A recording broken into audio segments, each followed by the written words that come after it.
ஜெய் சத்குருநாத் மகாராஜ் கி ஜெய். ஸ்ரீமத் பாகவதத்தில் 11வது ஸ்கந்தத்தில் பகவான் ஸ்ரீ அனந்தனான ஹரி ஸ்ரீ கிருஷ்ண பரமாத்மா உத்தவருக்கு அனுகிரகம் செய்கிறார்.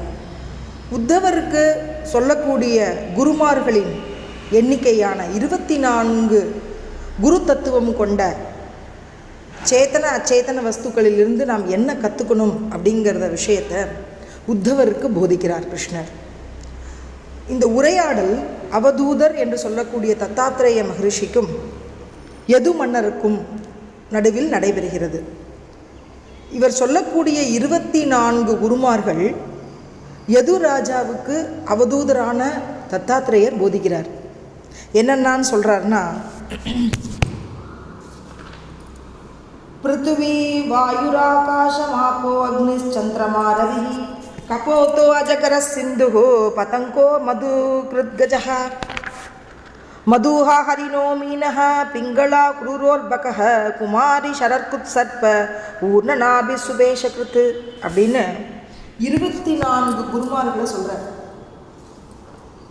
பூமி, வாயு, ஆகாயம், தண்ணீர், நெருப்பு, சந்திரன், சூரியன், மாடப்புறா, மலை, பாம்பு, சமுத்திரம், விட்டில் பூச்சி, தேனி, யானை, தேனெடுப்பவன், மான், மீன், பிங்களா என்ற வேசி, உள்ளான் என்ற பறவை, குழந்தை, சிறுமி, அம்பு செய்பவன், பாம்பு, எட்டுக்கால் பூச்சி, குளவி போன்ற 24 குருமார்களை சொல்கிறார்.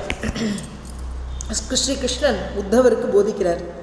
சொல்கிற உரையாடல் யார் யாருக்கும் நடந்த சம்பாஷணை அப்படின்னா, யதுராஜாவுக்கும் அவதூதர்னு சொல்லக்கூடிய தத்தாத்ரேய மகரிஷிக்கும் நடக்கிற உரையாடல். யதுராஜாவிற்கு தத்தாத்ரேய மகரிஷி உபதேசிக்கின்றார்.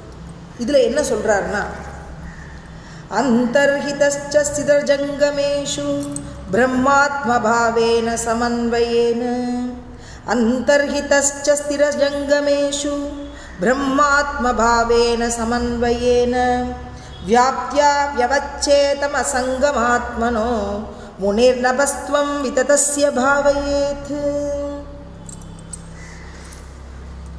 ஆகாசத்தை போல ஒரு யோகியானவன் நடந்து கொள்ள வேண்டும் அப்படிங்கிற உபதேசத்தை கூறுகிறார்.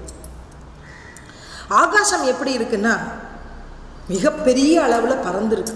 சிருஷ்டியில் பகவான் தன்னை பார்த்துக்கிறார், ஒரு கண்ணாடியில் பார்க்குறார். சிவம்னு சொல்லக்கூடிய பரம்பொருள் தன்னை ஒரு கண்ணாடியில் பார்க்கறது, தன்னுடைய கண்ணாடியில் பார்க்கறது விரிக்கிறது, அந்த கண்ணாடியில் விரிக்கிறது. அதுதான் இந்த சிருஷ்டி. இந்த சிருஷ்டியில் முதல்ல அவர் உண்டாக்குறது என்னென்னா, பெரிய ஆகாசத்தை உண்டாக்குறார். அது இந்த ஒரு சின்ன ஒரு ஆத்மா அப்படின்னு சொல்லக்கூடிய நம்ம ஹிருதயத்தில் இருக்கக்கூடிய ஆத்மா தான். அதுவே பரம்பொருளை பரமாத்மாவான ஜோதி ஸ்வரூபமாக இருக்குது. அது தன்னையே தன்னுடைய அழகை பார்த்துக்கணும்னு நினைக்கிற பொழுது அந்த புருஷோத்தமனான பகவான் ஒரு ஆத்மஸ்வரூபமாக இருந்துட்டுருக்கார். நிர்குண நிராகார வஸ்துவாக இருந்துட்டுருக்கிற பரம்பொருள் ஆகாசத்தை விரிக்கிறார். எப்படின்னா, தன்னோட சிருஷ்டியில் முதல்ல பண்ணும்போது ஆகாசம், இந்த ஆகாசம் அப்படிங்கிறதே அவருடைய வயிற்று பகுதியை தான் சொல்கிறார். பெரிய பெருசு வயத்தில் எப்படி உள்ள எல்லாம் இருக்குது நம்மளுக்குள்ள, நம்மளோட வயத்தில் அது மாதிரி தான் பிரம்மாண்டங்களே அதில் இருக்குது. இந்த கேலக்சிலாம் இருக்குது. இந்த மாதிரி எத்தனையோ கேலக்ஸி அப்படிங்கிற ஒரு கேலக்சிலே ஒரு சூரியன், ஒரு சந்திரன், அதுக்கு நவகிரகங்கள் எல்லாம் இருந்துட்டுருக்கு. அதில் ஒரு கோளாக பூமி இருந்துட்டுருக்கு. பூமியை சுற்றியே சூரியன் வலம் வருது, தன்னைத்தானே வர பூமி சுற்றிக்கிறது, சூரியனையும் வளம் வருது. இப்படிலாம் இருக்குது. இப்படி ஆகாசம் என்ன கொடுக்கறதுன்னா, இந்த பூமிக்கு இடம் கொடுத்துருக்கு, இந்த பிரபஞ்சத்துக்கு இடம் கொடுத்துருக்கு, எல்லாத்தையும் விரிஞ்சிருக்கு, எல்லாத்துக்குள்ளேயும் இருக்குது. இந்த பிரபஞ்சத்தில் இருக்கிற விஷயங்களில் இருக்கிற எல்லா வஸ்துக்களையும் இருக்குது. அப்படி மனுஷத்தை உண்டாக்கியிருக்கு. அந்த மனுஷத்துக்குள்ளே இருக்கிற உள்ளுக்குள்ளே இருக்கிற காலியான இடம்லாம் ஆகாசம்தான். ஏன்னா ஒரு குடம் இருக்குது, அந்த குடம் இருக்குது, அந்த குடத்தை பண்ணும்போது ஒன்றும் இல்லை, மண்ணை வச்சு அப்படி பண்ணிகிட்டே இருக்கும். பண்ணிகிட்டே சுற்றி பண்ணும்போது உள்ளுக்குள்ளே ஒரு இடம் உண்டாயிடுறது. அந்த உள்ளுக்குள்ளே இருக்கிறது உள்ளே இருக்கிற ஆகாசம். அந்த குடத்தையும் உடச்சிட்டோன்னு வச்சுக்கோங்க, அந்த குயவன் பண்ணின்னு இருக்கான், குடம் பண்ணப்படுறது. பண்ணிகிட்டே இருக்கும்போது மண் அப்படியே இந்த சக்கரம் சுற்றி அது வருது, இந்த மண் பண்ணப்படுறது. பண்ணும்போது ஒரு உருவம் உண்டாயிடுறது. அப்போ உள்ளுக்குள்ளே காலியான பிளேஸ் என்ன, அந்த காலியான பிளேஸும் ஆகாசம்தான். இப்போ வேண்டாம் நான் எடுக்கிறான்னு வச்சுக்கோங்க, அந்த குடத்தை அப்போவே அதை கலைச்சிட்டான்னா அந்த ஆகாசம் இல்லை, போய்டுறது. ஒரு மண் இருக்குது, அந்த மண்ணுக்குள்ளே உட்காந்து எல்லாம் பண்ணுறோம். அந்த மண்ணுலேருந்து எல்லாம் பிரித்து ஒன்று ஒன்றா பண்ணுறோம். உள்ளுக்குள்ளே ஒரு ஓட்டை பண்ணுறோன்னா அந்த ஓட்டைக்குள்ளே அந்த ஆகாசம் இருக்குது. அது இந்த மண்ணில் அந்த உருவத்தை எடுத்துட்டோம்னா அது எல்லாம் சுத்தமாக இல்லாமல் போயிடுறது. என்னதான் இல்லை, எந்தெந்த பொருளில் இருக்காலோ அந்தந்த பொருள்களுக்குள்ளே தான் அந்த ஆகாசம் இருக்குது. ஒரு கவர் இருக்குன்னு வச்சுக்கோங்க, அந்த கவருக்குள்ளே அந்த கவரை நல்லா நீங்கள் ஒரு பொருளை போட்டு மேலே அதை மூடுறேன்னு வச்சுக்கோங்க, அந்த மூடும் போது அதுக்குள்ளேயும் ஆகாசமும் இருக்குது, அது காற்றும் உள்ளே இருக்குது, அதுக்குள்ளே இந்த பொருளும் இருக்குது, மேலுக்குள்ளே இருக்குது, அந்த கவருக்குள்ளே இருக்குது. இந்த கவரை இப்போ அந்த ஓப்பன் பண்ணிவிடுங்கோ, அப்போ குப்புன்னு அந்த கவர் குறைஞ்சிரும். அந்த இதோடு அப்போ ஆகாசம் உள்ளே சுருங்கி போயிடும். அப்போ அந்த வெளியில் வந்துடுறது. இந்த கவரே ஒன்றும் இல்லாமல் ஆக்கி கசக்கி போட்டுட்டோம்னா அந்த ஆகாசம் ஒன்றும் இல்லாமல் போயிடுறது. ஆனாலும் அந்த ஆகாசத்துக்குள்ளே தான் இத்தனையும் இருக்குது. எல்லா பொருள்களும் அந்த ஆகாசத்துக்குள்ளே தானே இருக்குது. அதுபோல் யோகியானவன் இருக்கணும் அப்படிங்கிறார் சார். உள்ளும் புறமும் ஆகாசம் எப்படி நடந்துக்கிறதோ அதுபோல் இருக்கணும் அப்படிங்கிறத சொல்கிறார். சர்வ பதார்த்தி சமத்வ யாலாகி ஆகாஷாசி குருத்வ அசங்கத்வ அபேதத்வ நிர்மலத்வ ஜானூனி. சர்வ பதார்த்தி சமத்வ, ஒரு யோகியானவன் எல்லா பதார்த்தங்களிலும் சமத்துவத்தை கொண்டு இருக்கு இந்த ஆகாசம். யாலாகி ஆகாஷாச்சி குருத்வ, அதனால தான் இந்த ஆகாசத்தை குருத்தன்மையில் எடுத்துன்னு வந்தேன் அப்படின்னு அவதூதர் சொல்கிறார். அபங்கத்வ, அதில் என்னெல்லாம் பொருள், அந்த ஆகாசத்தில் என்னெல்லாம் இருக்குது, அசங்கத்வ அபேதத்வ நிர்மலத்வ அப்படிங்கிறார். அசங்கத்வ, அந்த ஆகாசமானது இந்த குடம் பண்ணும்போது அது உள்ளே இருக்குது, ஆனால் அந்த குடத்தை உடச்சிட்டுனா அதுக்காக அது இதுவாக இல்லை, அது பாட்டுக்கு வெளியில் அப்படியே இருக்குது. உள்ளும் புறம் அது அசையும் தன்மை அசையாத்தன்மை எந்த பொருள்னாலும் அது பாட்டுக்கு இருந்துகிட்டே இருக்குது. அதே மாதிரி ஒரு யோகியானவன் இருக்கணும். அபேதத்வம், சரி இந்த ஆகாசமானது இவன் நல்லா இருக்கான், இவன் நன்னா இல்லை, இது பிராணி, இது மிருகம், எதுக்கெடுத்தாலும் அதுக்கு உள்ளே இருக்கிற கட்ட வஸ்துவாக அந்த ஆகாசம் உள்ளே போய் இருந்துருக்கு. அது எந்த பிராணியாக இருந்தாலும் சரி, எந்த ஒரு பூ இருக்குன்னா அந்த பூக்குள்ளே அந்த தாமரை மொட்டு மூடி இருக்குது, அதுக்குள்ளேயுமே ஆகாசம் உள்ளுக்குள்ளே இருக்குது, அது விரிஞ்சிடுறது அப்படியும் இருக்குது. அதே மாதிரி எல்லா விஷயத்துலேயும் ஆகாசம் கலந்துருக்கு. அதனால அந்த பேதம் இல்லாத பாவத்தில் இருக்குது. நிர்மலத்துவம் அப்படின்னு நான் தூய்மையாகவும் இருந்துகிட்டே இருக்குது. என்றைக்கும் அதில் போய் எந்த மாதம் அதில் போய் ஒட்டுறதே இல்லை. அந்த இங்கேருந்து புகைப்போக்கியில் புகை போயிட்டே இருக்குன்னு வச்சுக்கோங்க, ஆகாசத்தில் தான் போய் கலக்கிறது. ஆனால் ஆகாசமாகவே இருக்குது. ஆகாசத்தை இங்கேருந்து பார்க்குறோம், ப்ளூ கலரில் தெரியுது, மாயை தான். அப்புறம் நீங்கள் ஏரோப்ளேனை பறந்துன்னு போங்க, அது எப்படி இருக்குது, அந்த ஆகாசத்தில் ஒரு கலரும் தெரியல, அப்படியே இருக்குது, ஆனால் பார்த்தா ப்ளூ கலராக தெரியுது. தண்ணியில் பாருங்க, தண்ணியிலையும் அப்படி தான் தெரியுது, அந்த ஆகாசத்தினுடைய கலர் இந்த தண்ணியில் பிரதிபலிக்கிறது. அதே மாதிரி ஆகாசம் எந்த பொருள்லையும் அந்த பொருள் தன்மையே இருக்குது, அது கொண்டுக்கிறது. ஆனால் அந்த பொருள் அதுக்கப்புறம் அந்த பொருள் போயிடுத்துனாலும் ஆகாசம் அப்படியே அதுபோல் இருந்துகிட்டே இருக்குது ஸ்திரத்தன்மையில். அப்படி முனிவர்கள்லாம் யோகிகள்லாம் இப்படி தன்மையை கொண்டு இருக்கணும் அப்படிங்கிறத சொல்கிறார். விஷமி அசோனி சமத்வ சங்கி அசோனி அசங்கத்வ பேதுகரித்வா அபேதத்வ யாலாகி குருத்வ ஆகாஷ. இந்த குருத்தன்மையில் இருக்கிறவா எப்படிப்பட்டவாளாக இருக்கணும்? விஷமி அசோனி சமத்வ, எந்த ஒரு விஷயங்கள் கொண்டவாளோ, அது எப்படிப்பட்ட எண்ணங்கள் கொண்டவாளோ செயல்கள் கொண்டவாளோ, மனுஷர்கள் நடுப்புற அந்த யோகிகள் வராருன்னு வச்சுக்கோங்களேன், எந்த மாதிரி விஷயத்தை எடுத்துட்டாலும் அந்த விஷயத்தை அவள் பக்கத்துலேயே இருப்பாள். ஒரு பெரிய திருடனாக இருந்தால் கூட திருடனோடையும் அவள் பேசுவாள், திருடனுக்கும் எல்லாம் பண்ணுவாள், பண்ணிவிட்டு அவனுக்கு நல்ல விஷயத்தை போதிக்கணுங்கிறத போதிப்பாள். போதிச்சுட்டு அவனுக்கு நல்லதை பண்ணிவிட்டு அவனோட தன்மையை தான் எடுத்துக்க மாட்டான். ஒரு முனிவரானவர் ஒரு ராஜா கொடுக்குற சாப்பாட்டை சாப்பிட்டதுக்கப்புறம் கொஞ்சம் நேரம் கழிச்சுக்கு அவர் ஒரு பாவம் வந்தது. என்னென்னா, அங்கே இருக்கிற ஒரு பொம்மை இருந்தது, அந்த பொம்மையில் இருக்கிற அந்த பொருளை எடுத்து தன்னோட கழுத்தில் போட்டுக்கணும் அப்படிங்கிற பாவம் அவருக்கு வந்தது. அந்த பொம்மையில் என்ன இருக்குது, ஒரு மணி, பாசி மணி இருக்குது, மாலை. அந்த பாசி மணி மாலையை எடுத்தார், தானே எடுத்து போட்டுட்டார், போயிட்டார். அடுத்த நாள் வந்தார், அதே ராஜா கிட்ட வந்தார். ராஜா என்ன, இந்த கழுத்தில் போட்டுருக்கேனே, அதை நான் உங்களோட பொம்மையில் இருந்ததை எடுத்து நான் தான் போட்டுருக்கேன். அப்படியா, போட்டுக்கோங்க, அதனால என்ன, இல்லை நான் திருடி எடுத்துகிட்டு போயிருக்கேனே. நீங்களா திருடுவேல? இல்லை, திருட்டுத்தன்மையானது எனக்கு வந்திருக்கு. எப்படி வந்தது அப்படின்னு கேட்குறாரு. அப்போ சொல்கிற, உங்கள் செய்கிற வேலைக்காரன் யாராவது, இல்லை உங்களுக்கு வரப்போடைய தானியம் எப்படியாவது கொண்டு வரப்பட்டதா, எப்படிப்பட்டதா வந்திருக்கு அப்படின்னு கேட்டார். அப்போது ஒரு திருடர்கள்லாம் போய் திருடி எடுத்துன்னு போன அரிசிகள், ஏதோ அந்த தானியங்கள், அதெல்லாம் என்ன பண்ணியிருக்கா, இவ பிடிச்சிருக்கா. அதை பிடிச்சு கொண்டு வந்து இந்த சமையல் வளாகத்தில் இந்த செய்யக்கூடிய உரான இலையில் கொண்டு போய் வச்சுட்டா.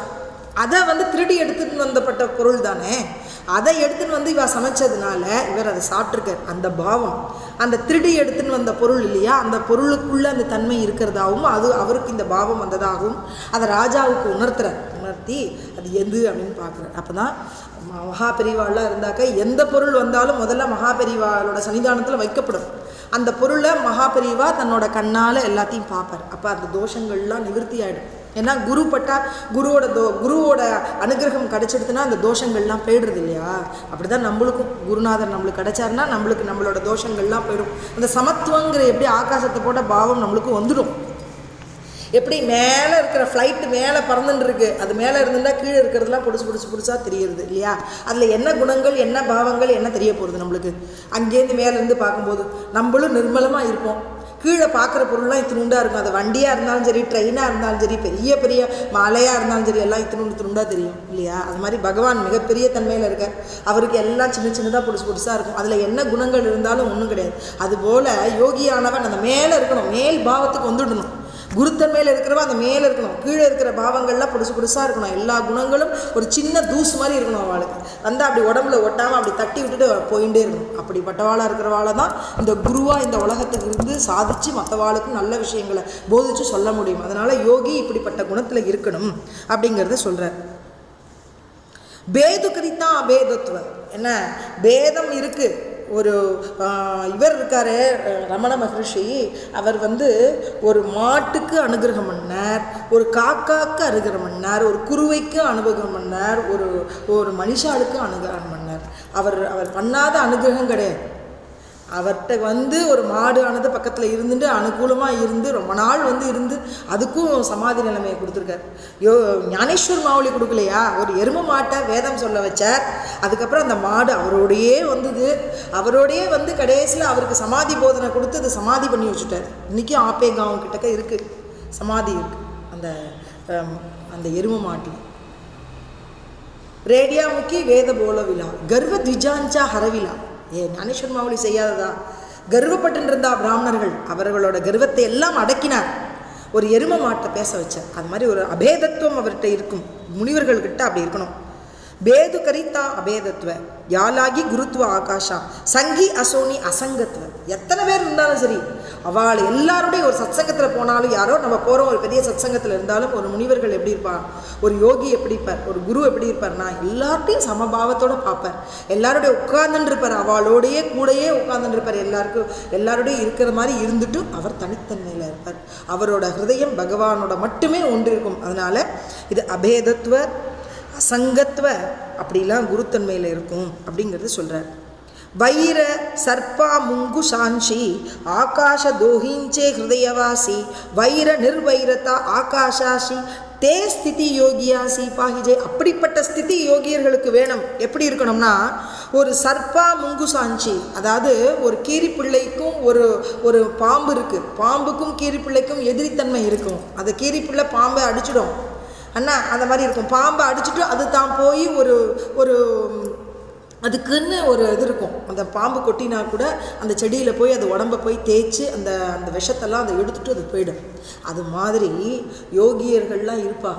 எத்தனை பேர் வந்து எப்படிப்பட்ட தன்மையில் அவள்கிட்ட வந்தாலும் அவள் ஸ்படிக்கம் மாதிரி இருப்பாள். அவள்கிட்ட போய் இவள் பழகுவாள். அவள் எத்தனை விதமான ரூபத்தை தன்னோட காமிச்சாலும் இவாளை தான் இருப்பாள். இவாளை மீறி அவள் போக மாட்டாள். காமம் அவளை தொடாது, லோபம் அவளை தொடாது. அவளுக்கு பேராசைங்கிறது அவளுக்கு பணத்திலேயோ பொருளையோ அவளுக்கு இருக்கவே இருக்காது. அவளுக்கு ஒரே பாவம் என்ன இருக்குன்னா, எல்லாரும் நம்மளை போல மகிழ்வித்து மகிழ் அப்படின்னு சொல்கிறார் இல்லையா? தாத்தா சுவாமிகள் சொல்லக்கூடிய ஞானானந்த பகவான், ஞானானந்தகிரி மகாராஜ் எப்படி இருக்காருன்னா எல்லார்ட்டையும் அப்படி ஒரு யோகிய தன்மையில் இருக்கிற ஆகாசத்தை போல மிக உயர்ந்து இருந்தார். அதான் சொல்கிறார், தேனே ஆகாஷ சதுர்ஷாந்தே ஆகாஷ தோஹிஞ்சே ஹிருதயவாசி அப்படிங்கிற விஷயத்தையும் சொல்கிறார். அது முன்னாடி லைனில் வருது. வைர சர்ப்பா முங்குசான்ஷி ஆகாஷ தோஹிஞ்ச ஹிருதயவாசி வைர நிர்வைரத்தா ஆகாஷான்ஷி. இப்போது இந்த பாம்பு இருக்குது, இந்த கீரிப்பிள்ளை இருக்குன்னா இது ரெண்டுக்குள்ளேயும் ஆகாசம் இருக்குது, உள்ளுக்குள்ளே இருக்குது. இந்த பாம்பு கீரிப்பிள்ளை உடலை எடுத்துட்டுனா ஆத்மா இருக்கும் இல்லையோ, அந்த ஆத்மாவை சுற்றி இருக்கிற ஆகாசம் தானே, அது கட்டாகாசம் இல்லையா? இந்த ரெண்டுத்துக்கும் பேதம் இல்லாமல் அந்த ஆகாசம் இருந்துருக்கு. அது பிராணிக்குள்ளேயும் இருக்குது, இந்த சர்ப்பத்துக்குள்ளேயும் இருந்துருக்கு. அதுபோல் யோகியர்கள் வந்து எல்லார்கிட்டையும் பழகுவா, எல்லாருக்கும் சமத்துவத்தில் இருப்பா. அப்படி ஆகிடுதா, ஓ உனக்காக இப்படி ஆகிட்டேன் மகாபெரியவன். யாராவது ஒருத்தர் அழுதுன்னு வந்தா, ஐயோ இப்படி ஆகிடுத்தே உனக்கு, இப்படி ஆளாமா அப்படின்னு சொல்லி தானும் வருத்தப்படுற மாதிரி வருத்தப்பட்டு, சரி இதை நீ பண்ணலாமே அப்படி செய்யலாமேன்னு சொல்லி அவள் மனசை சமாதானப்படுத்தி அவளுக்கு வேணுங்கிற அக்கறை பண்ணி, அவளுக்கு தனமாக வேணும்னா அந்த பொருள் உதவியை பண்ணுவார், சாப்பாடு வேணும்னா சாப்பாடு போடுவார். அவளை எப்படி எந்த விதத்தில் அவளை நம்ம பார்க்குறோமோ அந்த விதத்தில் அவளை பார்த்து அவளுக்கு சமாதானத்தை கொடுத்துட்டு போயிட்டு வாங்கன்னு அனுப்பிச்சி வைப்பார். அந்த 4 நாள் அவளோட கூட இருக்கிற போது அவள் மனசெல்லாம் சமாதானமாகி குருநாதர் எப்படி இருக்காளோ அப்படி தான் இருக்கணுங்கிற அந்த எண்ணத்தை பாவத்தை சுமந்துண்டு அவள் போவாள். அந்த மாதிரி இருக்கணும். தேனே ஆகாஷ சதுர்ஷாந்தே सदृष्टान्ते आकाश दृष्टान्ते ब्रह्म भावे आपणीयांते योगी देखिजे पुरते व्यापकत्वे आपुल्या தேனே ஆகாஷ திருஷ்டாந்தே. இப்படி ஆகாசத்தை போல திருஷ்டியை கொண்டுருக்கிறவாளா இருக்கணும். பிரம்ம பாவே ஆப்பணியாத்தே, தனக்கு தனக்குள்ள தனக்குத்தானே கொண்டுருக்கார். என்னென்னா பிரம்ம தத்துவத்தை தான் வைத்துருக்கார். பிரம்மத்தில் உள்ள தத்துவம் என்ன தத்துவம் இருக்குது? காருண்யம் இருக்கும் பிரம்மத்தில், தயை இருக்கும். பிரம்மம் எடுத்துட்டு வருது இல்லையா, ஒரு ரூபத்தை ராமச்சந்திரமூர்த்தி எடுத்துன்னு வந்தார். அவர்கிட்ட என்ன அது தயாளு இருந்தது, அவர் கிருபாளு அவர்கிட்ட இருக்குது. அவள் அந்த சமத்துவ பாவம் வந்திருக்கு, அபேதத்துவ பாவம் இருக்குது, நிர்மலத்துவ பாவம் இருக்கு இல்லையா. அதை போல யோகியர்கள் அப்படி இருப்பாளாம். ஆகாசம் எப்படி இருக்கோ அப்படி இருக்குமா அவரோட திருஷ்டி. யோகி தேகிஜே புறத்தே வியாபகத்வே ஆப்புல்யா. வெளி விஷயங்களை உள்ளேயும் பார்க்குறார். உள்ளே இருக்கிற விஷயங்கள் என்னவா இருக்கணும்? ஹிருதயத்துக்குள்ளே இருக்கிற காருண்யம். அந்த மாதிரி அவருக்குள்ளே இருக்கிற காருண்யம், ஸ்நேகபாவம், சகஜபாவம். சகஜ பொருளும் சரளபாவம், சகஜமாக இருக்கணும். அவளும் எல்லாரை போலையும் சகஜமாக இருப்பாள், சரளமாக இருப்பாள். அப்படின்னு என்ன அர்த்தம்னா சந்தோஷமாக சிரிச்சுண்டு சரளமாக உட்காந்து பழகுவாள். அது ஒரு புன்னகையோடு இருப்பாள். என்ன வெளியில் இருக்கணும், எல்லாரை போலையும் தான் இருப்பாள். தான் துறவி அப்படிங்கிறதுக்காக தனக்குன்னு ஸ்பெஷல் இதெல்லாம் கிடையாது. ஸ்பெஷாலிட்டிங்கிறதே அவள்கிட்ட கிடையாது. எல்லாரை போலையும் சமத்துவ பாவம் தான். தானும் அவரை போல இருந்துட்டு ஆனால் மகிழ்வாள். அவளுக்கு மகிழ்ச்சியை கொடுத்து தானும் மகிழ்ச்சியாக இருப்பாள். அப்படிப்பட்ட தன்மை யோகியர்களுக்கு உண்டு அப்படிங்கிறார். பிரம்ம சமன்வயே பாகத்தா பாகி ஸ்தாவர ஜங்கமாஞ்சாட்டாயி திலபரி வாடி ரித்தி நாகி ஆப்பனப்பை பாகி கோந்தளா. பிரம்மத்தை எப்படி சமத்துவ பாவத்தில் இருக்கோ அது மாதிரி அசைகிற பொருளோ அசையா பொருளோ எல்லாத்துலேயும் அந்த பாவமும் கொண்டு இருக்கா. பிரம்ம சமன்வய பாகத்தான் பாகி. இந்த பிரம்மம் எப்படி இருக்கு? ஏழை, பணக்காரன், நொண்டி, முடவன், கண்ணு குருடன் அப்படி இல்லாமல் பார்த்துட்டா பிரம்மன் இருக்குது. இவன் உடம்புலெல்லாம் ஒரே இதுவாக இருக்குது, சொறி இருக்குது, அப்படி நாய் அப்படிலாம் இல்லை. எல்லாத்துலேயும் போய் அந்த ஆத்மா உட்காந்துருக்கு. எந்த இடத்துல அந்த ஆத்மா இல்லை, எல்லா இடத்துலையும் அந்த ஆத்மா பரவி இருக்குது. அதுபோல் ஆகாசத்தை போல் இந்த எப்படி ஆகாசமானது இந்த எல்லா பிராணிகள் இடத்துலையும் எல்லாத்துலேயும் இருக்கோ அதுபோல் இந்த சமன்வய பாவம் எல்லாத்துலேயும் இருந்துருக்கு. ஸ்தாவர ஜங்கமாஞ்சாட்டாயி. ஸ்தாவர ஜங்கம்னா அசையும் பொருள், அசையா பொருள். அதில் என்ன நீர்நிலைகள்லேயும் இருக்குது, தாவரங்கள்லேயும் இருக்குது, அது அங்கே இருக்கிற புழு பூச்சிகள்லேயும் இருக்குது, மனுஷால்ட்டையும் இருக்குது. இந்த மாதிரி எல்லா விஷயத்துலையும் இருந்துருக்கு. திலபரி வாடி ரித்தினாகி. ஆனால் இது எல்லா இடத்துலையும் இருந்துட்டு எந்த இடத்துலையும் ஒரு இடம் கூட விடலை. எதில் தான் இல்லைங்கிறது ஒரு இடத்தையும் விடலை. நீர் ஆச்சு, நெருப்பு ஆச்சு, ஆகாசம் அப்படி இருக்குது. எல்லா இடத்துலையும் அந்த ஆகாசங்கிறது இருந்துருக்கு. ஒரு இடத்த கூட விடாமல் இருக்குது. ஆனால் அதுக்கு கூட தெரியாது தான் நிறைஞ்சிருக்கோன்னு. அது மாதிரி யோகியர்கள் எல்லாட்டையும் சமத்துவ பாவத்தோடு இருக்காங்கிற அந்த பாவம் கூட அவள் கொண்டிருக்கிறது இல்லை. தான் சந்த் அப்படிங்கிற எண்ணத்தையே கூட அவள் கொண்டிருக்க மாட்டான். வரி பகவா ஜாலே நாம அந்தரிவஷ்ய கேலா காம தியாலா மனுநயே சாது ஜெகி விடம்பனா பாது. அதனால் ஹிருதயத்துக்குள்ளே எந்த ஒரு ஆசையோ எந்த ஒரு பாவத்தையோ அவள் கொண்டுருக்காமல் இருப்பாள். அப்படிப்பட்ட ஆசைகள் உள்ளவர்களாக இருந்தால் ஜெகி விடம்பனா பாது, அவள் அந்த ஜகத்துக்கு கெடுதல் பண்ணுறா, இந்த பிரபஞ்சத்தில் அவள் கெடுதல் பண்ணிட்டு இருக்கான்னு அர்த்தம். அதனால் சாதுக்கள் என்ன பண்ணணும்? நாமத்தை சொல்லிட்டு இருக்கிறது மட்டும் இல்லாமல் இந்த குணங்களெல்லாம் அவள் கொண்டுன்னு இருக்கணும். யோகியர்கள் இந்த குணம் சமத்துவ பாவத்தை கொண்டின்னு இருக்கணும். ஆப்பனப்பை பாகி கொந்தளா. அதில் தனக்குத்தானே இருந்திருக்கிறதுங்கிற அந்த பாவம் கூட விடாமல் ஆகாசம் போல் எல்லா இடத்துலையும் நிறைஞ்சிருக்கிறது போல் எல்லாரோட ஹிருதயத்துலேயும் இந்த யோகியர்கள் நிறைஞ்சிருப்பார். ஆகாஷ சர்வ பிரதாத்தியசே பரி அசேகே சர்வாசீன திசே தேவி திருஷ்ய திருஷ்டா அதீத தசே சர்வத்திர அசே யோகியம். ஆகாச சர்வ பதார்த்தையாசி, இந்த மாதிரி எல்லா பதார்த்தங்களையும் ஆகாசம் நிறைஞ்சிருக்கிறது போல சர்வாசி அது. ஆனால் அந்த ஆகாசம் உள்ளே இருக்குங்கிற போதனை நம்மளுக்கு தெரிய மாட்டேங்கிறது இல்லையா, அது உணர வைக்கிறார் நம்மளுக்கு. திருஷ்ய திருஷ்டா, திருஷ்யன்னா என்னென்னா பார்க்குறது, திருஷ்டானா யார் பார்க்குறாளோ அவா. இவா ரெண்டு பேருக்கும் மேலே தாண்டின ஒரு விஷயத்தில் எல்லா இடத்துலையும் அது இருந்துட்டுருக்கு அப்படிங்கிறத போதனை பண்ணுறார். சர்வத்ராசே யோகியம். யோகியருக்கு என்னென்னா தான் எந்த பார்வையில் பார்க்குறாரோ அந்த பார்வை, யார் பார்க்குறார் அந்த யோகி, அப்படி இந்த ரெண்டு பார்வையிலே என்ன இருக்குன்னா இந்த சமத்துவ பாவனம் இருக்குது ஆகாசத்தை போல அப்படிங்கிறது யோகியர்கள்லாம் இருக்கா அப்படிங்கிறதும், அதுக்கு மேலேயும் இருக்கிற காருண்யங்கிற பாவம், அதுக்கு மேலேயும் இருக்கிற தோழமைங்கிற பாவம், அதுக்கு மேலும் இருக்கிற சரள சகஜ பாவம் அவள்கிட்ட இருந்துகிட்டே இருக்குது அப்படிங்கிறதையும் சொல்கிறார். நபுன கோஞ்சே சாம்பளே ஜலேனா வன்யாச்சேனி ஜாலே நவத்தா ஜுவாலா வேகளே அசே சகலே டவட்டவித்த. நபு ந கோஞ்சேன் சாம்பளே. சாம்பளேன்னா என்னென்னா நல்லா ஒரு திடமான ஒரு பொருள், ஒரு கூர்மையாக்கப்பட்ட ஒரு பொருள். அந்த இது மாதிரி வச்சுக்கோங்களேன், ஈட்டி மாதிரி வச்சுக்கோங்களேன், அதை வச்சு ஒரு குத்துறோன்னு வச்சுக்கோங்க. இந்த ஆகாசத்தை குத்த முடியுமா? இந்த இது விளையாடுறாங்க எல்லாரும், கம்பை வச்சுன்னு டங்குன்னு விளையாடுறாங்க, ஈட்டியை வச்சுன்னு ஈட்டி எறிகிறாங்க. அதனால் ஈட்டினால் அந்த ஆகாசத்தில் தான் அந்த ஈட்டி போகிறது. என்ன அந்த ஆகாசத்தை கிழிச்சுண்டா போகிறது கிடையாது. ஜலேனா வன்யாச்சேனி ஜாலே, என்ன இது பெரிய அக்னி பழம்புகள் எரிஞ்சுட்டு இருக்கு அப்படின்னா இது ஆகாசத்தை எரிக்கிறது தானே, அதுக்கும் ஆகாசத்துக்கு சம்மந்தம் இல்லாமல் எரிஞ்சுட்டு இருக்கு அது பாட்டு. நவத்தா ஜுவாலா வேகளே அசே சகலே டவிட்ட. ஆனாலும் இந்த தீ ஜுவாலை இருக்கு இல்லையா, இதில் அதுவும் ஆகாசத்தில் தான் இருக்குது, அது வேற ஒன்றும் இல்லை, அதோட தான் இருந்துருக்கு. ஆனாலும் அது வாட்டுக்கு புதுசாக அது வாட்டுக்கு இருந்துகிட்டே இருக்குது. என்றைக்கு ஆகாசத்தை பாருங்க, பளபளன்னு அந்த ஒரு மாதிரி அந்த லைட் ப்ளூ இல்லை ஒரு டார்க் ப்ளூ இல்லைன்னா ஒரு கரு மேகம், இங்கே மழை தண்ணிகள்லாம் நிறைஞ்சு இருந்ததுன்னு வச்சுக்கோங்க, அந்த மேகம் பொழிய போகிறது. அப்படி காருங்கிற மழையை பொழியறதுக்காக யோகிகள்லாம் வரா, அங்கெங்கே வரா, வந்து நடக்கும் யோகியர்கள், நடந்து போகிறவாளா, கல்பத்தருவாக இருக்கா, நடந்து போகிற சிந்தாமணியாக இருக்கா, நடந்து போகிற எல்லா இடத்துக்கும் போய் கதியையும் நற்சங்கத்தையும் கொடுக்குறவாளாக இருப்பா யோகியர்கள் அப்படிங்கிறது சொல்கிறார். இப்படி தைசே யோகியான்சி துவந்தே சகலே பாந்தூன சக்தி கவுனே காலே நவத்தா துவந்தா வேகளே ஸ்வரூப சகலே சோபத. எப்படி சொல்றார்? நவத்தா துவந்தா வேகளே, அவர்கிட்ட இந்த துவந்தம் அப்படிங்கிற இரட்டைங்கிற பிரிவுகள் இருக்கு இல்லையா, அது அவள்கிட்ட இருக்காதான். ஸ்வரூப சகலே சோபத், ஹிருதயத்துக்குள்ளே இருந்துருக்கிற ஜோதி ஸ்வரூபமாக ஞானானந்த சுவாமி இருந்தார், ஞானேஸ்வர மாவளி இருந்தார், துக்காராம் மகாராஜ் இருந்தார்.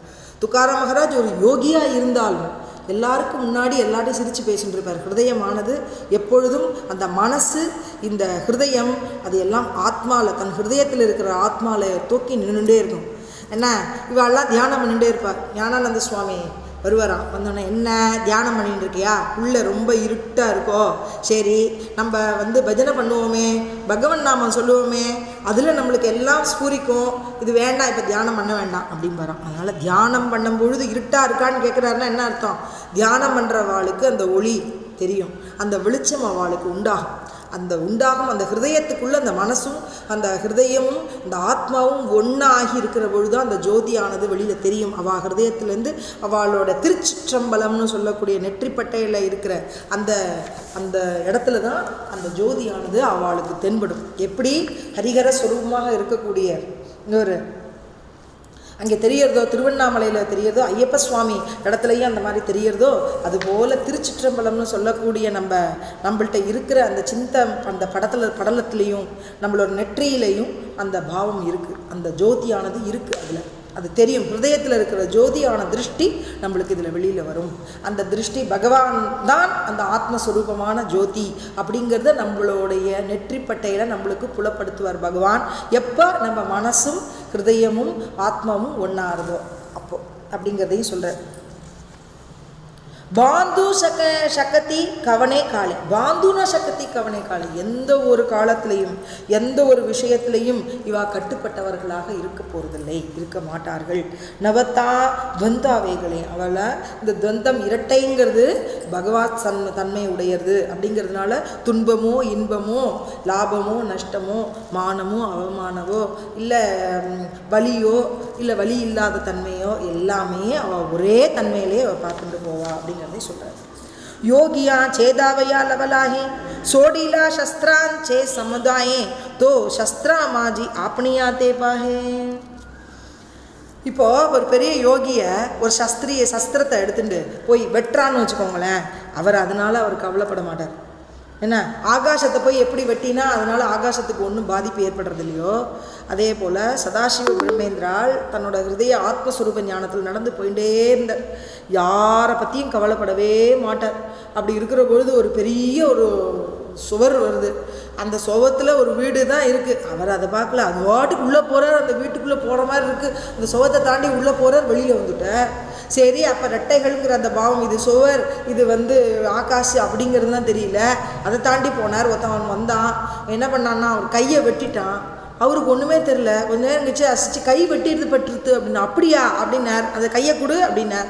கையில் வச்சுட்டார். அது எல்லாம் சேர்ந்துன்றது அவர் போயிட்டார். அப்போ தான் எல்லாம் நமஸ்காரம் பண்ணார். ஒரு பெரிய மகானை பார்க்குற ஞானானந்த சுவாமியோட இடத்துல பார்த்தா அவரோட சிஷ்யர் ஒருத்தர் சீக்கிரமாக காத்தால கிளம்பி போகிறேன்னு உள்ளே இப்போ போகக்கூடாது நீங்கன்னு சொன்னாலும் கேட்கல. உள்ளே போனார். உள்ளே போய் பார்த்தா கை இருக்கான், கால் தனியாக இருக்கான், உடம்பு தனியாக இருக்கான், தலை தனியாக இருக்கான்.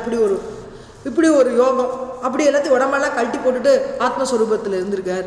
இவர் போய் பயந்து போயிட்டார். கொஞ்சம் நேரம் கழிச்சு ஓடியே வந்துட்டார்.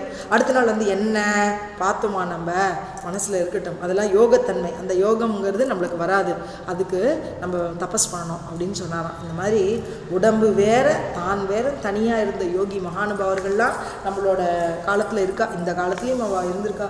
அவளை நம்ம நமஸ்காரம் பண்ணும் பொழுது அந்த பாவமானது நம்மளுக்கு ஏற்படும் அவரை போலேயே அப்படிங்கிறது அவரை பார்த்தோன்னே நம்மளுக்கு தெரியுது. ஞானானந்தகிரி சுவாமிகளை பார்க்குறோமே, அது தெரியுது. तो शस्त्रा माजे अपने आते पाहे ना रूपति घाये जेवी கக்னா. அதுபோல் கக்னாவை எப்படி ஆகாசத்தை வெட்டினாலும் ஆகாசத்துக்கு எந்த ஒரு பாதிப்பும் இருக்கப்படுறதுலையோ, அதெல்லாம் யோகியர்களை திட்டினாலும் சரி, வஞ்சாலும் சரி, அவளை கபடப்படுத்தினாலும் சரி, களங்கப்படுத்தினாலும் சரி, அவள் அதுக்கெல்லாம் கவலைப்பட மாட்டாள். இந்த மக்கள் இப்படி தான், இது தெரிஞ்சினவாதான். அன்புங்கிற பாவத்தை ஏற்றுண்டவாதான். அன்பு இருக்கா வா அப்படின்னு தான் ஏற்றுப்பா. அந்த அன்பில் களங்கம் இருந்தனா அந்த களங்கத்தை சரி பண்ணணும், அவள் சரி பண்ணுவா. அவள் கூடவே இருந்து அந்த அன்பில் இருக்கிற களங்கத்தை எடுத்துட்டு அந்த தோஷத்தை எடுத்துட்டு அந்த அன்பு மட்டுமே உயர்ந்ததுங்கிறத தன் காமிச்சு கொடுப்பா. அவள் தான் யோகி. ஜே ஜே துவந்த பாதும் சாலே தே தே ஸ்வரூப தேக்கே ஆப்புலே சகஜே துவந்த பாவா முக்களே அபாதித்த உரலே நிஜரூப. இப்படி துவந்தம் அவள் கட்டிப்போ எங்கள் இடத்துலாம் துவந்தம் ஏற்படுறதோ அந்த இடத்துலலாம் தன்னோட ஸ்வரூபத்தை பார்க்குறா. சகஜே துவந்த பாவா முக்களே, அதனால் அந்த துவந்த பாவம்ங்கிறது விட்டு போயிடுறது. அபாதித்த உரலே நிஜரூப. அதனால் அதுலேருந்து அந்த தடைகள், எந்த தடைகள் வந்தாலும், எந்த ரூபத்தை இருந்தாலும், எப்படிப்பட்ட மனுஷாலோ பிராணிகளோ எந்த செடியோ கொடியோ எல்லாத்தையும் அந்த பிரேம பாவத்தை காமிச்சுட்டு போயிட்டே இருப்பா. இதனால அவளுக்கு இந்த துவந்தம்ங்கிறது அவளை ஸ்பர்ஷிக்கிறது இல்லை, ஆகாசத்தை போலங்கிற. ககன புடாலே திசே டோகி பரீத்தே உதக்கே பிஜலேச்சே நாகி. எப்படி ஆனது, ஆகாசத்தை ஒரு பெரிய குளம் இருக்குது, அதுக்குள்ளேயும் ஆகாசம் இருக்குது. ஆனால் அந்த குளத்தினோட தண்ணியினால் இந்த ஆகாசம் நனைஞ்சிட போகிறது தானே கிடையாது. தைச சூன்யா சர்வதேகி, அதுபோல் எல்லா தேகத்துக்குள்ளேயும் அவர் இருந்துட்டுருக்கார். ஆனால் தேக பாவம் அவள்கிட்ட ஒட்டுவதில்லை. அலிப்த பாகி யோகியம், அந்த கர்மம் செஞ்சுட்டே இருந்தால் கூட அந்த கர்மம் அவள்கிட்ட ஒட்டுவதில்லை. அதுபோல் இருக்கலாம். ஆகாஷா சிக்கல மாக்கும் ஜாத்தான் தேன மாக்கே மாக்கே லாவித்தான் தைசே யோகியா தோஷி மணித்தான் தோஷு சர்வத்தா மனசியாசி. சேர் இருக்குன்னு வச்சுக்கோங்க, சேரை கொண்டு ஆகாசத்தில் தெளிச்சான்னு வச்சுக்கோங்களேன். ஆகாசத்தில் தெளித்தோடனே அது என்ன ஆகுது, யார் எரிஞ்சானா அவன் மேலே தான் விழுது. ஆகாசத்தில் அது அப்படியே ஒட்டின்டா இருக்க போகிறது கிடையாது. அதுபோல் மயிலேனா அது எப்படினா இருந்தாலும் அது சேரு அவன் மேலே வந்திருக்கு. அதனால யோகியர்கள் மேலே எந்த சேற்றை வாரி அடித்தாலும் எப்படி கலங்கப்படுத்தினாலும் அவர்கள் கலங்கப்படுவது இல்லை. எப்படி இவரோட சைத்தன்ய மகாபிரபு காலத்தில் ராமதாசருங்கிறவர் இருந்தார். அவர்கிட்ட ஒரு வேஷியானவள் இவரை எப்படியாவது இவரோட மனசை மாற்றணும்னு சொல்லிட்டு வந்தா. ஆனால் அவர் என்ன பண்ணார், அந்த ராமநாமத்தையே சொல்லிட்டு இருந்தார். அந்த உயர்ந்த வேத வாக்கியமான ஹரே நாம மகாமந்திரத்தை உச்சாரணம் பண்ணிகிட்டே இருந்தார். அவர் கேட்டு கேட்டு காலையாச்சு, மறுநாள் ஆச்சு, பொழுதுகள்லாம் போச்சு. ஒவ்வொரு பொழுதுலையும் இப்படி சொல்லி சொல்லி சொல்லி அவள் மனசில் இருக்கிற தோஷம் போய் அவளும் கடைசியில் யோகத்தன்மையை பெற்று அந்த குருத்தன்மையை பெற்று அவளும் பவித்திரமான ஆயிட்டாளாம். அதனால இந்த கலங்கம்ங்கிறது இவாளுக்கு ஏற்படுவதில்லை அப்படிங்கிறது சொல்கிறார். ககனே அசோனியா ஜனி மயிலேனா ஜனகசனி தைசா யோகியா சகல கர்மே கருணி கர்மட்ட பனி நான் மயிலே. இப்படி ஜனங்களுக்கு மத்தியில் தான் போய் இந்த ஆகாசமானது எல்லாத்தையும் இருந்துகிட்டே இருக்குது. எல்லா இடத்துலையும் ஜனங்கள்லாம் போய் இருக்குது. ஆனால் இந்த ஜனங்களுக்கு நடுப்புற எந்தெந்த ஸ்மெல்லு வந்தாலும் சரி, எந்தெந்த இடத்துல இருந்தாலும், எப்படிப்பட்டவாளாக இருந்தாலும் அதுக்கு உள்ளும் புறமும் அந்த ஆகாசம் வியாபிச்சு இருந்துருக்கு.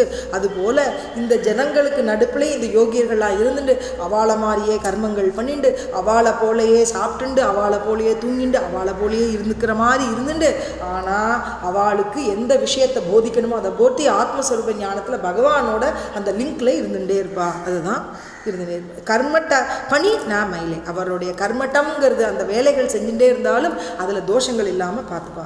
மோட்டே பாந்திதா ஆகாஷே சாலி பாலவ படத்தே இருத்தே தேவி கர்ம பாதிதா யோகியாத்தே கர்ம தேத்தே நிஷ்கர்ம.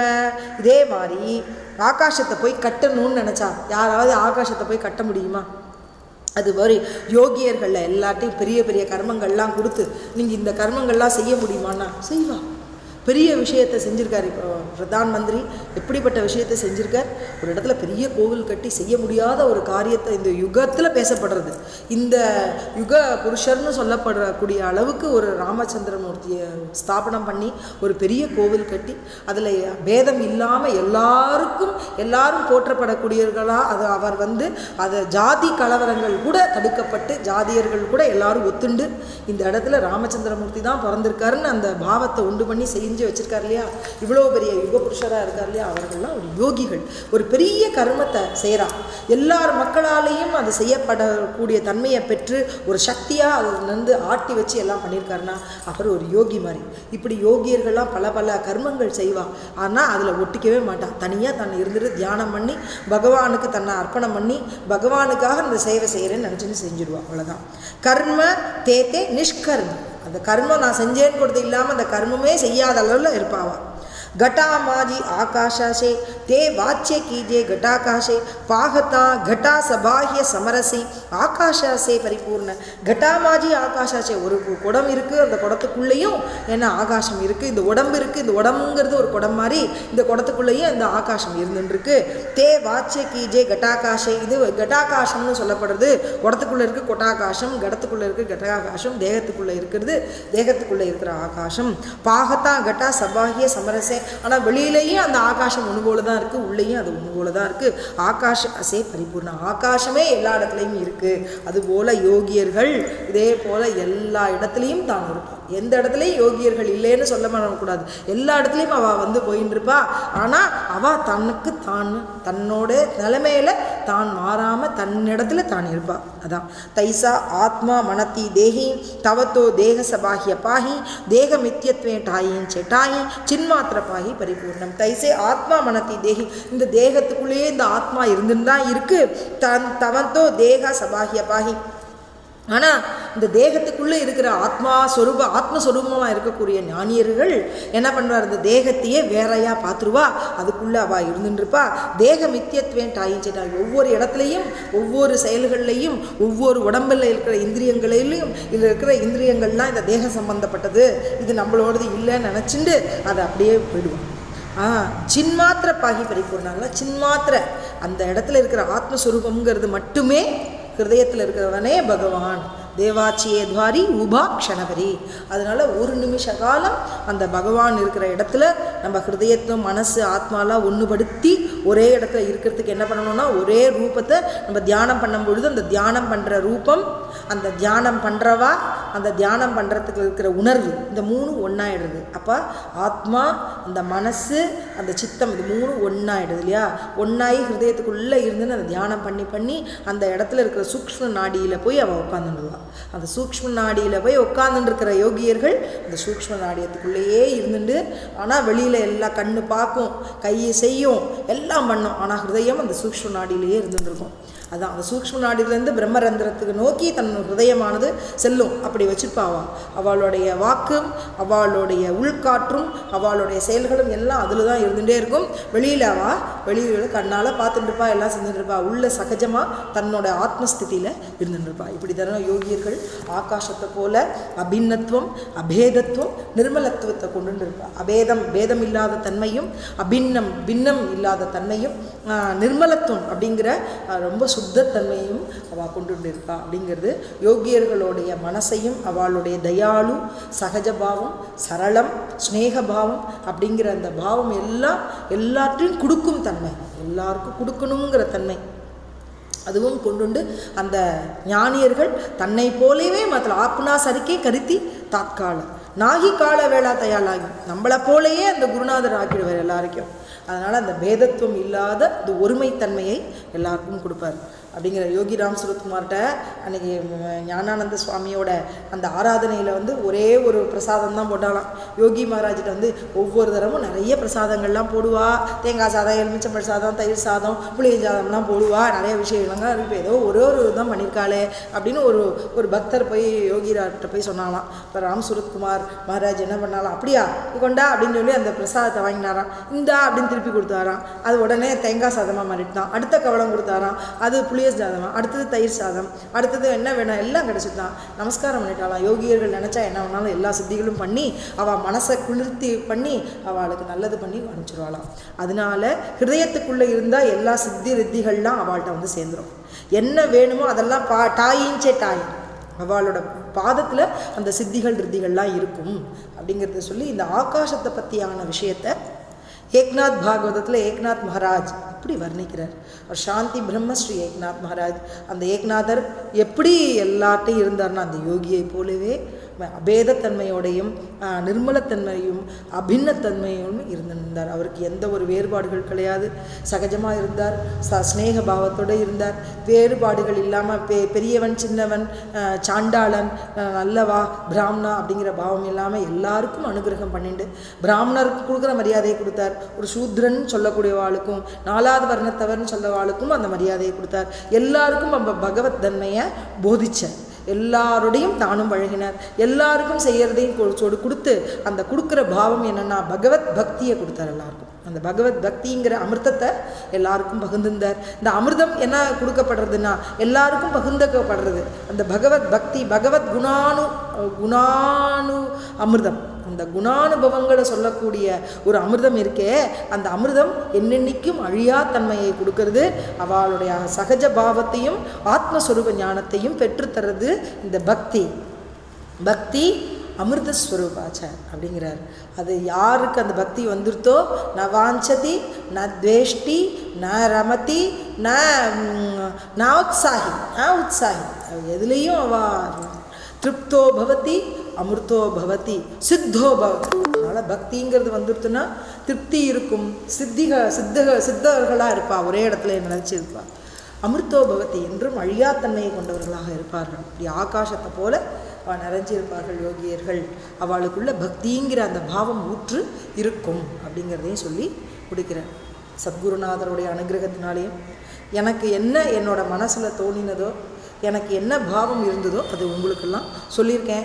இது நல்லதோ இல்லை இதில் சில பிழைகள்லாம் இருக்கலாம், இல்லை உங்களோட உணர்வுகளில் உங்கள் பாவத்தில் இருக்கிறதுல குறைபாடுகள் இருக்கலாம், என்னோடய பாவத்தில் பூர்ணத்துவம் இருந்திருக்காது என்னோடய சொற்களில். ஆனாலும் இதெல்லாம் ஒரு குழந்தை ஒரு அப்பாவுக்கு சொல்கிற மாதிரி நான் சொன்னதை நீங்கள் எடுத்துட்டு இதில் இருக்கிற நல்ல விஷயங்களை எடுத்துட்டு மிச்சதை விட்டுடுங்க.